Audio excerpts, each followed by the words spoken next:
Just want to see what the Cowboys do with the Dak Prescott situation and CeeDee Man, Lamb. there you have 3 contracts. And Micah Parsons. Yeah, you're right. The Micah Parsons one, I would sit him down and be like, look, dude, we're not paying you. You haven't performed in the playoffs. Really? He hasn't done anything in the playoffs. He is really, really good, but you're right. When it comes to the clutch moments, we're missing it. You're right. I'm not going to disagree. Then you're over there fighting sumos and doing all this like weird stuff. And then I'm sorry, you have a show. Like at least the Kelseys have won a Super Bowl. Draymond Green has won championships. Like was it his teammate that complained about it, or was it Hooker? Malik Hooker? Malik Hooker was the one that complained about it. So if there's already one person in there that's complaining, I wonder what the rest of the team thinks when it comes to that. Because remember, he is talking mess on that. Like he is saying stuff. Yeah. Well, to put it this way, and for the Cowboys fans' sake, this is good news, I feel like. But when you see reports that the team is more interested in re-signing CeeDee Lamb over Dak Prescott, it's about time. Like you've seen enough of Dak where you got to put pressure on the guy. Okay, Dak is good in the regular season. He's a very good quarterback. Some people disagree, but I think he's very good in the regular season. He's not a clutch performer. He hasn't proven himself in the postseason. When it comes to January, he hasn't arrived. So enough is enough. Let him prove himself in a contract year. Put the pressure on him. Now, CeeDee, he like I get you haven't won the playoff game, but we talk about Micah. He's clutch. Yeah.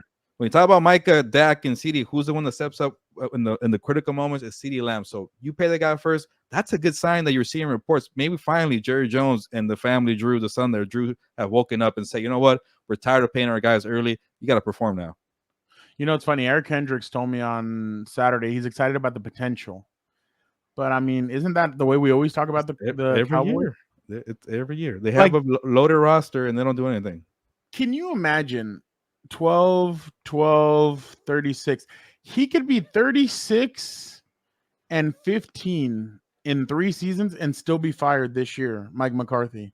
Yeah. If they get bounced out in the first round. But that's what happens when you have a whole high-profile job with a lot of talent. You don't deliver in the playoffs. He got an extra year. He got lucky.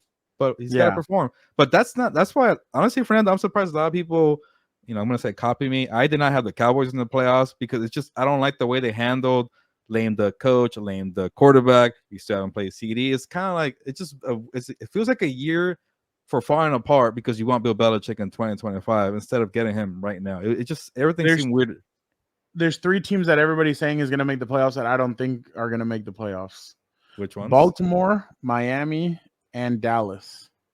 I'm starting to believe in the Baltimore one. The offensive line is starting to worry me, and then losing Mike McDonald. What the hell is going on with Lamar Jackson? What is this illness? He always has. No. Yeah, you're right. No. I'm not joking. No, you're but right. Last year, illness. Hey, he missed practice. He has illness. Like what's that? What's that mystery illness that he has? Because I don't know. And Josina Anderson tweeted out that it was pretty serious when he was in there. So what is it? Like, what's the illness that he has that or hey, laziness.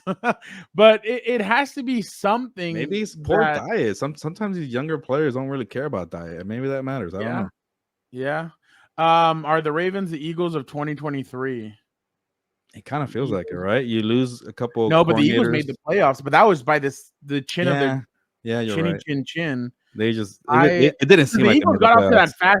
The Eagles got off to that fast start where they were like 11-0 or 11-1 or something, and then they tailspun. I don't even think the Ravens can. Let me see. The Ravens are very talented defensively. They got studs all over, but the coordinator change is kind of worrying me because Zach Gore doesn't have a lot of experience.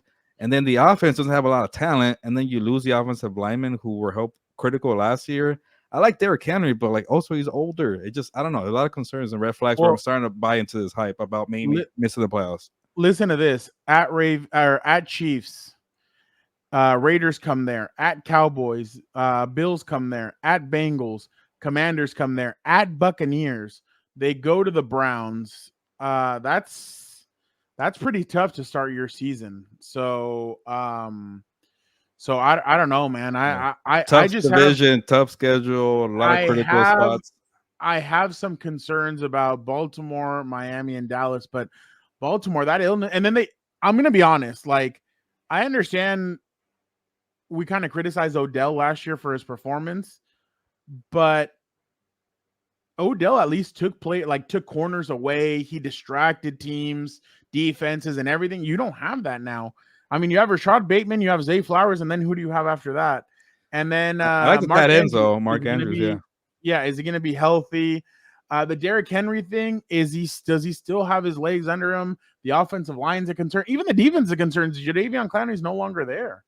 Yeah. So, but I just like that they're set with Modabuke, Roquan Smith, and Kyle Hamilton. No, they have they have some solid pieces. But yeah, if you don't have the mastermind, does this kind of like tape and paste edge rushers kind of rotation work anymore? That's you got to have the guy at keys if you're gonna have kind of a little bit of lack of talent edge rusher. I thought Wink Martindale was gonna go back to Baltimore, and he ended up going to Michigan. I was very surprised by that. I thought they'd maybe bring in a veteran voice, especially with some of the younger players that they have, but they ended up. I still remember when he said that Herbert could throw a grape through a battleship. And Herbert was like, I remember when I asked him about it, he's like, what the hell does that even mean? And I'm like, I think he says you could throw a football very, very hard and very, very far. Well, that was a game where he threw a dime to Jalen Guyton. Jalen Guyton, yep. Yeah. Las Vegas Raiders wide receiver Jalen Guyton. Okay. So